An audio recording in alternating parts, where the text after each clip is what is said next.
भगवान श्री कृष्ण को नमस्कार करते हुए आप सभी का अनंत अकेडमी ऑफ मैथमेटिक्स में स्वागत है। देखिए, top 100 important questions of 12th mathematics में चैप्टर 13 प्रोबेबिलिटी का एक एग्जाम्पल है और वो एग्जाम्पल है आपके पास ये, यानी कि जो लिस्ट में तो 64th क्वेश्चन है, जो कि आपकी बुक में ये एग्जाम्पल है 15।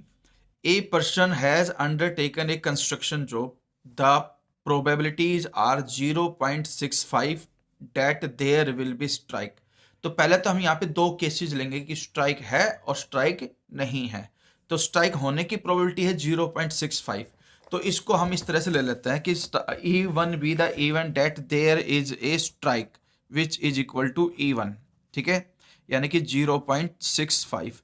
E2 नो स्ट्राइक, इसका मतलब 1 में से 0.65 को माइनस कर दो तो वो आ जाएगा आपके पास 0.35। तो सबसे पहले तो E1 और E2 का ही केस हो गया। फिर ए आपके पास एक इवेंट आएगा। आगे देखते हैं, आगे इन्होंने क्या लिखा है। आगे इन्होंने लिखा कि भाई देयर विल बी स्ट्राइक, उसके बाद 0.80 that the construction job will be completed on time, यानी कि जो कंस्ट्रक्शन जॉब है ऑन टाइम कंप्लीट हो जाती है if there is no strike. अगर स्ट्राइक नहीं होती है तो कंप्लीट होने की प्रोबेबिलिटी है 0.80 and 0.30 that the construction job will be completed on time if there is a strike। अगर स्ट्राइक है तो काम के कंप्लीट होने की प्रोबेबिलिटी है 0.32। ठीक है, तो determine the probability that the construction job will be completed on time। तो सबसे पहले तो हम क्या मान लेंगे, आप लिखना कि जॉब जो है आपकी कंप्लीटेड ऑन टाइम, ये हमने मान लिया इवेंट।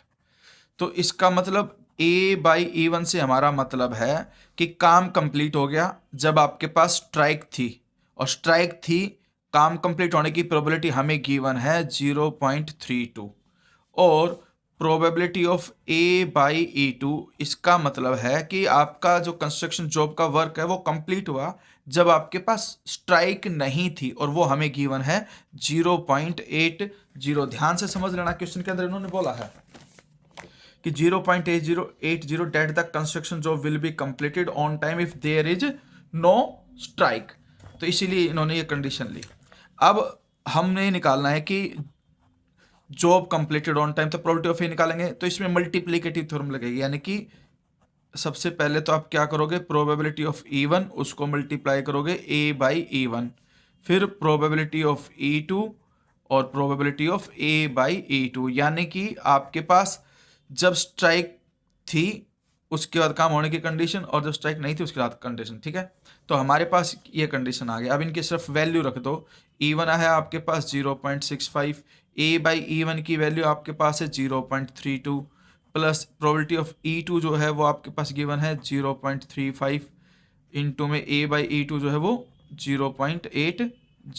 ठीक है, बस अब आपको वैल्यू निकालनी है इनकी मल्टीप्लाई करके, और फाइनल जो आंसर आएगा वो आपकी बुक में भी दिया गया है। सोल्व होकर के आपके पास जो प्रोडक्ट आएगा इन दोनों का वो तो आएगा 0.208, प्लस इन दोनों का जो प्रोडक्ट आएगा वो आएगा 0.28, और टोटलिंग आ जाएगी 0.488, और यही आपका आंसर है।